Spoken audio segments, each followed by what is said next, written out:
I've made thousands of spreadsheets in my life, and not a single one of them has ever been correct.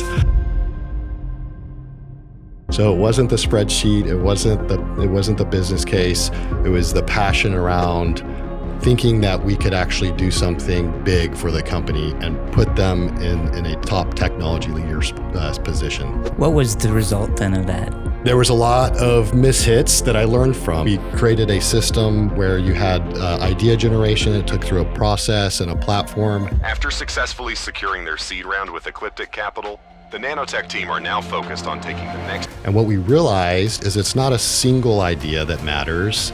It's really the collision of multiple ideas. And that was a huge lesson for me prior to becoming an entrepreneur.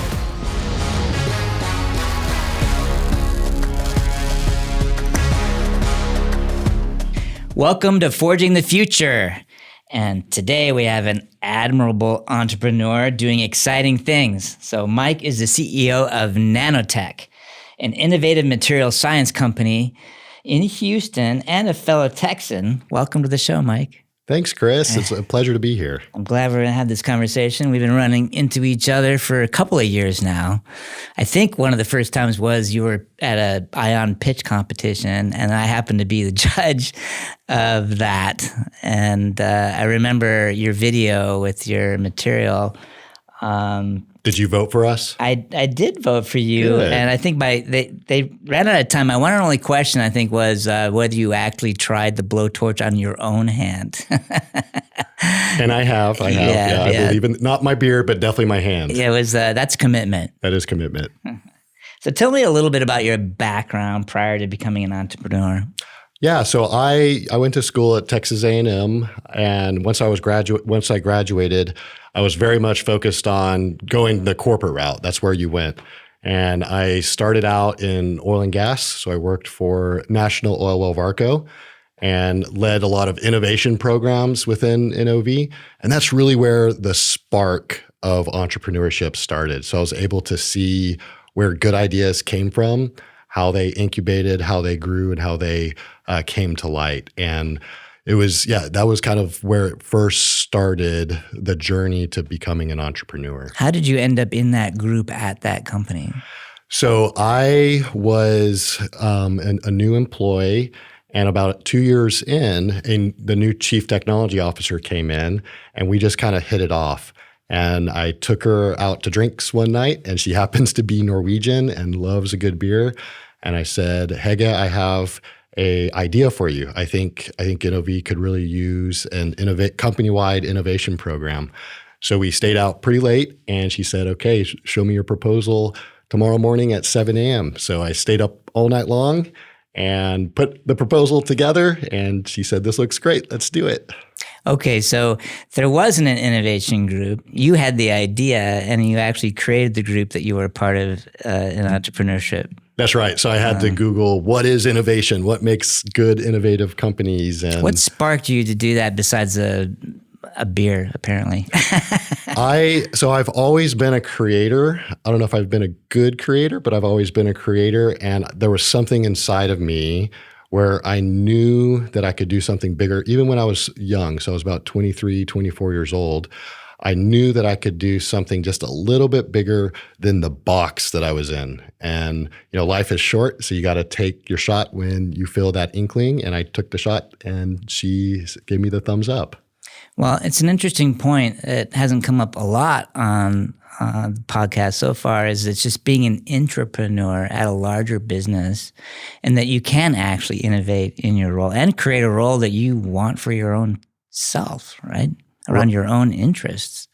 Right. Yeah. So intrapreneurs are great also because they're the most well-funded entrepreneurs. You have a lot of processes that you have to go through, but if you're an innovator, I think that's a great spot for entrepreneurs to start, within the corporate world, to get the experience of being an intrapreneur, because you do still have to sell your idea. You do still have to raise money.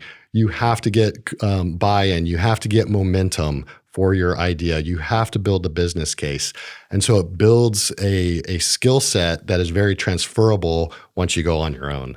What do you think the key points were in your proposal that convinced them to move forward with your idea? I think it was passion. Passion.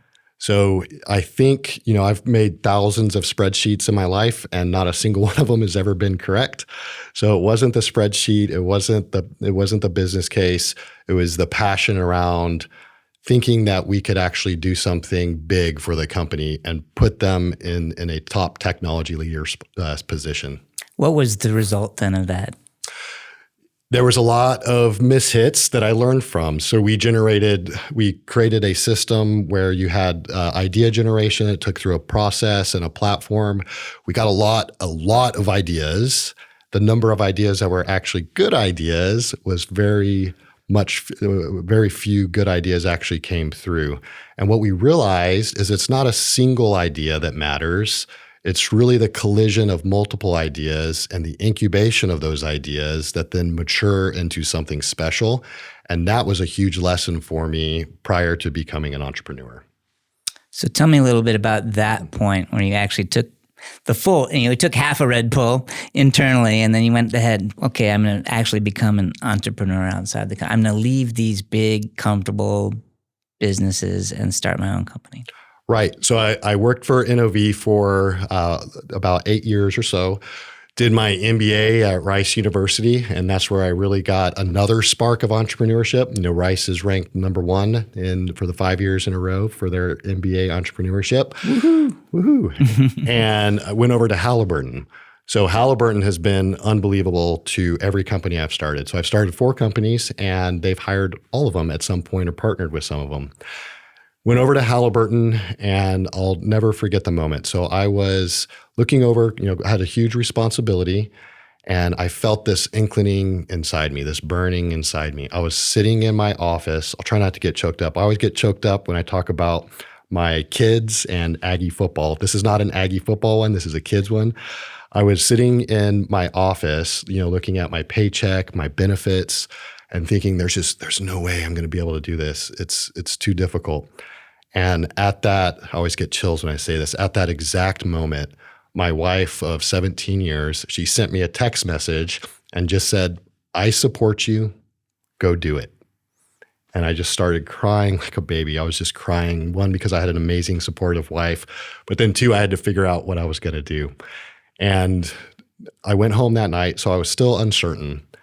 And I went into my 1-year-old daughter's room, and it was pitch black. It was about 8 o'clock at night, 9 o'clock at night. I was working very long hours. I was there at 5 a.m., leaving at 7. So I wasn't able to be a part of the day-to-day activities with my kids. And I would never forget it. I was holding her in my hands, looking down at her pitch black, and I couldn't picture her face in my mind's eye. And it just destroyed me. It absolutely destroyed me. And I said, I'm not waiting. I'm resigning the next day. I'm not going to be that dad. Mm. And did you feel that, I think a lot of people feel like when you take that pill and you become an entrepreneur, they're setting themselves up for those 12-hour days and they're going to have to sacrifice their family time. So what were you thinking that this would enable you to spend more time with your family? So I always encourage entrepreneurs to find their why. And my why was I love to work. I do. I love to work, but I like to be in control of my time. So even though as an entrepreneur, you work more than you probably would in a normal job, you're in control of how you spend it. And that was really, really important to me. As I started, my first company, the time that I was spending was more meaningful with my kids. So I was able to take them to school every day. I never missed soccer, never missed basketball, never missed the football. And I was able to shut off at certain periods of time so that I could be there for them. So maybe you work a little later or you get up a little bit earlier, but you're in control of where you spend the most important currency that we all have, and that is time. That's exactly in parallel to my own journey, because people ask me, well, how did work change with COVID? And I feel like, well, the world caught up to me. You can work from home. You can homeschool your kids. You can, have the family and the job too, right? It's just back then you kind of had to not talk about it much because if you didn't have brick and mortar, you weren't a real business, right? But that was the reason that I also left IBM in my own journey as a co-op was, wow, I get to actually now be home and be present and work and not be on the road going to the job, not being on the road, having to make this big loop to go downtown to college and everything, right? And so working from the house and being able to have lunch if you wanted to, or like you said, take your kids to work. But you have to be purposeful in prioritizing that time, and then understand that, okay, you're there for dinner time, you're there for bath time, putting the kids to bed, reading, etc., roughhousing, and then you're done. And then if you need to do a little more work, you step into your home office. Or a lot of times, because I had 5 kids, and so they knew if the door was open, they could come in there.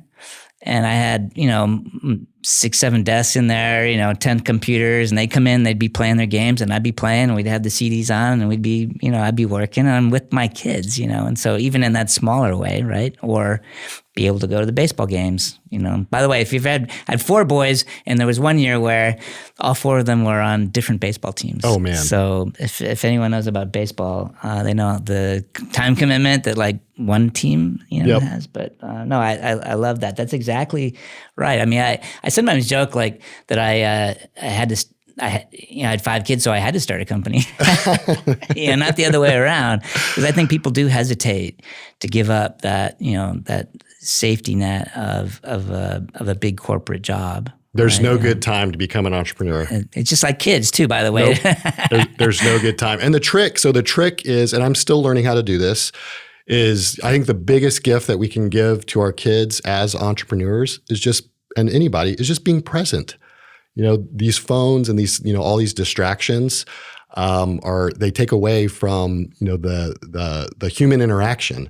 And so the biggest gift we can give our kids, other humans, is just focus on them, be present, and be in that moment. And it's a skill that we all need to learn, and especially entrepreneurs, because we have, 1,000 things going at the same time. I love that. So tell me about some of the first companies you founded prior to Nanotech. Right. So my very first company was a consulting company where we use business school professors as our subject matter experts.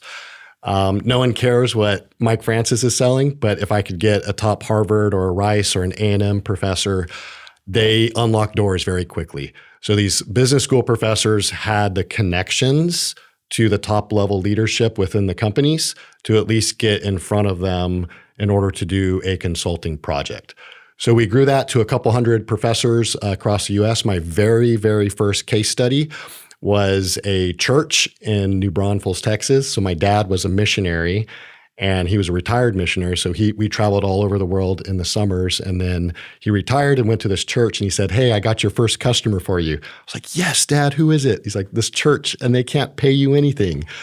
But I knew that if I had at least a single case study, I could do something with it. And so we did a consulting project for them, and then took it back to Halliburton, actually. So a big lesson there is never burn a bridge, and also always stay connected to your employers because they become your first customers. And Halliburton, they saw the case study, even though it had nothing to do with oil and gas. And they said, we would like for you to work with this business unit. And that became my first paying customer that I've ever had as being an entrepreneur. And it was one of the best feelings I've ever had, is getting that first paycheck where you actually did it, you earned it. And you had line of sight to actually having some success. When you first told them you were leaving to become an entrepreneur, I mean, how did that conversation go? You said don't burn a bridge. So I was just wondering what their reaction was at that point, and how do you handle that? It was a little abrupt. So the person that I was working for at the time was not the person that I would like to have as my boss ever again. So I think part of also being an entrepreneur is never having to deal with pretty poor bosses. And, it was a pretty easy exit there, but luckily I'd made connections with the rest of the Halliburton ecosystem. And Halliburton is an amazing, amazing company. And I was right back up there within 4 weeks, working with a lot of the connections that I'd made over only a very short amount of time. I only worked for them for about a year.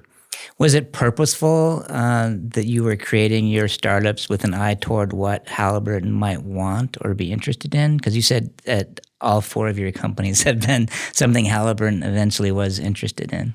No, but I think when you build trust, so I think trust is I call it the speed of trust. So how fast can you get someone else to trust you and deliver on that trust time and time and time again? And I think once you have that trust established within the various ecosystems, whether it's universities, organizations, companies, startups, et cetera, once you have that, they're less concerned about buying the product or the widget that you're selling, and they're actually buying you. And I think once you have that trust established, it makes that much, much easier to have a conversion. That's an interesting point. I think that in my own business, being very consulting related, it often is about that personal relationship and the trust they have in you, that they're going to bring you into a business and not make a mess of things. I often say that my goal in any of those engagements is try to get that champion promoted, not fired. That's right. So, and if you can do that, then you get invited back. That's right. How did the idea specifically for Nanotech come about? It wasn't my idea. So I think, one important lesson for all entrepreneurs is collide with as many people as you can. You got to make connections. You got to get out there into the ecosystem. This was back in 2015 when I first launched my first company. So we didn't have all the amazing things that Houston has now. There was still a burgeoning ecosystem. I was known for being an entrepreneur, and this was actually my connection back in my first company, NOV. He called me up and he said, "Hey, I want you to take a look at something." And so we went to coffee, and I almost didn't take the meeting because this was a material science. I failed chemistry all throughout high school, through college, you name it. Almost didn't take the meeting, but I'm so glad that I did. So we looked at a video of our now chief scientist. He coated his hand in what is now our technology. He took an oxy torch to it, which cuts steel, put it on his hand for about 10 minutes, and absolutely nothing happened. And I looked at my now partner, his name is Hani. I looked at him, I said, "You're quitting what you're doing. I'm quitting what I'm doing. We're going to form a company, raise some money, and see if we can get this off the ground." And that's what we did about 2 weeks later. 10 minutes? 10 minutes. It's incredible. And you've tried this now? I do not say I did or I didn't, because we are a very safe company, but I did. Yes. Definitely did. So being open to those kinds of meetings that aren't necessarily in your own wheelhouse is where some of those collisions happen.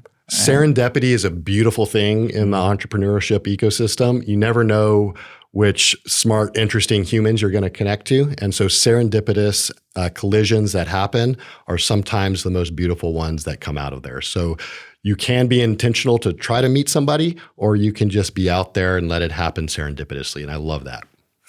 I think a lot of founders don't understand just the power of networking and, again, being present in different areas and ecosystems and people, because you don't know where the opportunities are going to come from. That's right. There's no way to predict it. That's right. So what kind of use case besides, keeping your hand cold is Nanotech for? Yes. So after, maybe I'll tell you kind of how we started, and then I'll bridge into what the different use cases are. So we started Nanotech out of a garage right here in Houston. So we manufacture a powder, a particle that goes into various coatings and various building materials. So you can picture a scenario where we're in a garage in a very nice neighborhood in Spring, Texas. There's white powder going everywhere. We're in white jumpsuits. We have, respirators on. I took my old beer tanks that are, 10-gallon beer tanks, and that's where we were blending things out of. I've seen this TV show, I think. Exactly. We have to crush our powder, and it's kind of like a clay first. So we would throw it out on our driveways. We'd run it over with our trucks. We didn't have a way to blend them up, so we bought a bunch of Target blenders from Target, and we're just blending it from blender to blender. We have to cure it, so we would send it to everybody's homes and put it in our home ovens, home barbecue grills. Our wives were thrilled. I'm sure. And we sold our very, very first bucket to NASA in a Home Depot bucket. It had said Home Depot on the side with a label slapped on. We didn't even have a bank account, didn't really even have a company, but we shipped it off to them and said we made our first sale. How did they learn about you? They saw a video. So I like to do backyard videos with my kids because I like to get them involved in what I'm doing. My why is to inspire them, and my why is to make them proud. It really is. And to allow them to see that they can chart their own course. So I get them very involved in everything that we're doing. So we do these backyard videos where we try to burn something, and most of the time it doesn't burn. And one of my kids came up with the idea, well, why don't we just coat an egg? And so we coated an egg in our technology, and we put eggs on the side of it, shot a video. It was about a 2,500 degree torch, and it was just going for about 10 minutes. The eggs on the side are just exploding. And then this middle egg, I pick it up immediately after the fire goes out, put it in a pan, crack it with a hammer, and the egg is still raw. And once they saw that video, we had them give us a call, and I thought it was a prank call. I was like, who is this? Who is this? And off we went. And are they still a customer now, or how did that turn out? NASA takes a very, very long time. So they test basically once a year. And so they've gone through multiple tests of our material until it actually gets, potentially spec'd in. So how is it used for real purpose? Yes. So when we first started, we thought we were going to be purely a fireproofing company. But what we quickly found out was fireproofing takes quite a long time. So our technology will fireproof to about 1,800 degrees Celsius. There's no smoke, no flame spread. We actually just won our first contract with the government of California about 2 weeks ago. And they need it. They do need it. And I knew that was going to be part of what we did. And it makes me so proud that we did that. But we're actually in the built environment space. So specifically, we're starting with roof coatings. So roof coatings, that's where a lot of the heat is lost. 40% of all U.S. CO2 emissions comes from the heating and cooling of buildings and homes, and 48% of that comes from HVAC.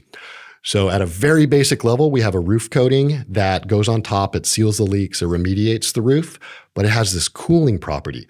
So we have one of the lowest thermal conductivities, which is just resistance of heat, anywhere in the world. And that means huge implications for the sustainability crowd as well as the energy efficiency crowd. On our big case study that we did with a large retailer, we had about 180,000 square foot facility. We coated the roof on top, and we dropped the HVAC costs over the summer by about 49%. So not only is it reducing CO2 emissions, but it's also has the energy savings component so that there's a payback.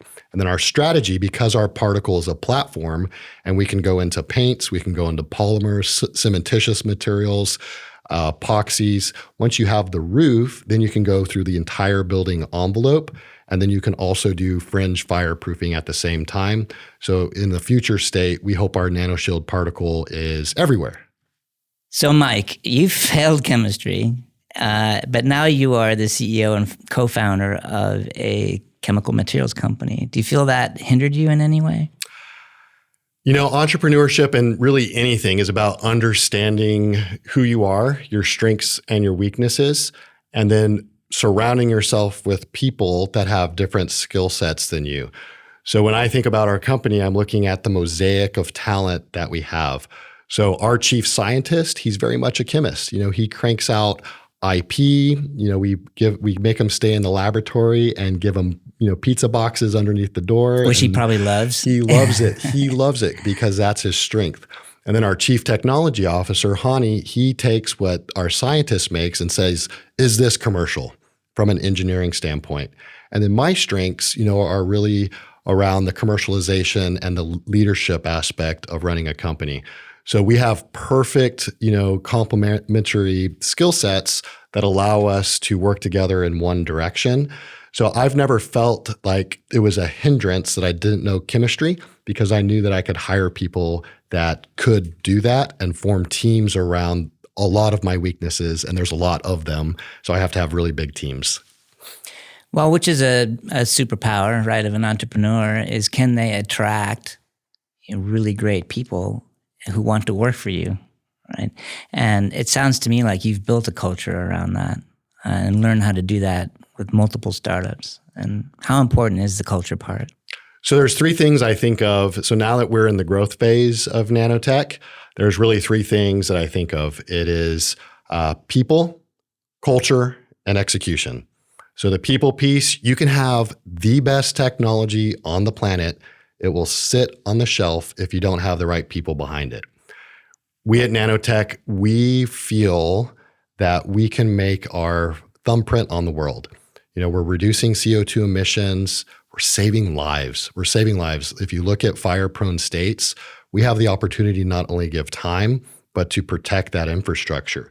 So when I hire people, now we're all here to make money, and I don't want to work with anybody that doesn't want to make money, but we have that culture aspect of we're going to do something bigger than ourselves. And I think that's what a lot of entrepreneurs want to do, is something bigger. So I specifically go after that. And then the third piece is execution. Can we execute to the playbooks while also maintaining the culture and hiring the best talent? Sounds like you've got that part figured out. I don't think I have anything figured out, but I've made enough mistakes to know that it's critical for us in the future. Well, let's talk a little bit about the fourth part, which is the money in order to do it, right? And you've been pretty successful in raising money. I think your round was oversubscribed. So tell me a little bit about the lessons or experiences in raising capital, and maybe specifically here as a Houston startup. Raising capital is very, very difficult. It is 100% of a full-time job on top of actually leading a company. And it's very stressful. It's very stressful to do so.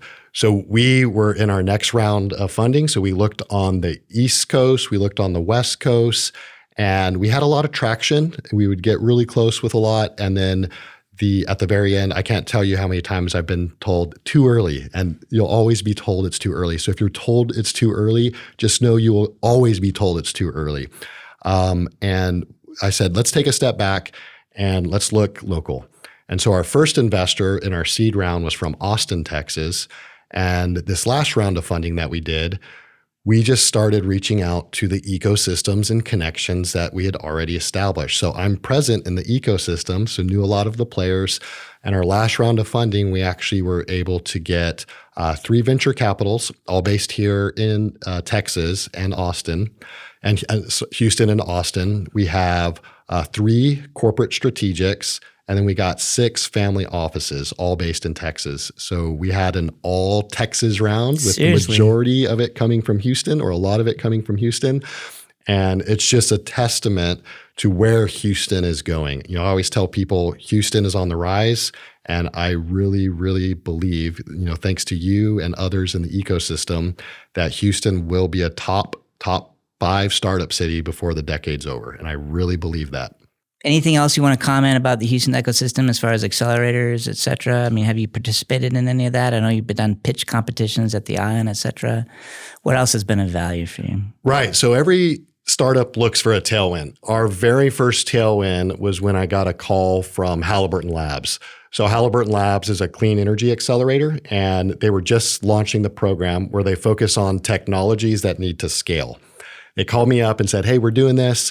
We'd like for you to be the first. And again, I thought it was a joke. I was like, Halliburton, you're going into clean energy? They said, yes, we're going to really take this seriously and help scale these clean energy companies. I said, all right, you've believed in me my entire, startup life. I'm going to believe in you. And for the first 6 months, we were by ourselves, the only startup there. And they haven't kicked us out yet. So we have about a 15,000 square foot facility on their campus that we've completely grown out of. But they've been so good to us. And they have allowed us to go from a garage to now we have ISO audits, and we've implemented SAP, and we can cover more than 55 million square feet a year, going just from a garage to where we are today. So they've been instrumental. Any hard tech startup or any clean tech startup, I highly, highly recommend Halliburton Labs. And then we were also part of the Rice University Clean Energy Accelerator as well, which gave us an incredible amount of connections. And some of those connections became eventual investors. So both of those have played an enormous tailwinds in our journey. Who's heading up Halliburton Labs now? That's Dale Winger. Yeah. Okay. So Dale Winger is the executive director, and he reports directly to the CEO of Halliburton, Jeff Miller. And Jeff is an unbelievable CEO, and I've really grown to admire him. And he is very heavily involved, almost not on a day-to-day, but definitely on a week-to-week basis of what they're doing. So they take it very, very seriously. I'm happy to hear that. Maybe I'll have to have one of them on the show. It would be outstanding. I'll see what I can do. Perfect. Well, how else are you forging the future at Nanotech? This is a long game. So hard tech is hard. And we know that we have this brilliant technology that can reduce emissions, that can save lives. And the future is making a built environment that is even more sustainable so that all forms of energy are economical for my kids. So my why is my kids and making them proud. Long after I'm no longer the CEO of Nanotech, I want them to look around and see the various aspects of the built environment where we've had a presence. So we have lots of patents that have been filed. We have a clear coat that's going to go on windows and solar panels and skylights. It lets the light through but keeps the heat out. We work really well in cementitious materials to make cement even more insulating. We have next generation refractory materials, stuccos, drywall, et cetera, that are all coming out. So we're partnering with a lot of the ecosystem players in order to get those things happening in the future. Now, those are years, there's a cadence to it. It takes years. And we right now have laser focus. So it's very easy when you have a platform to go after a lot of areas. If you ask anybody what we do roofing. So we are roofers, and that's what the organization rallies around. And then our R&D team cranks out IP based on our particle. And once we blitz scale until we're the category king, we want to be the king of the roofing.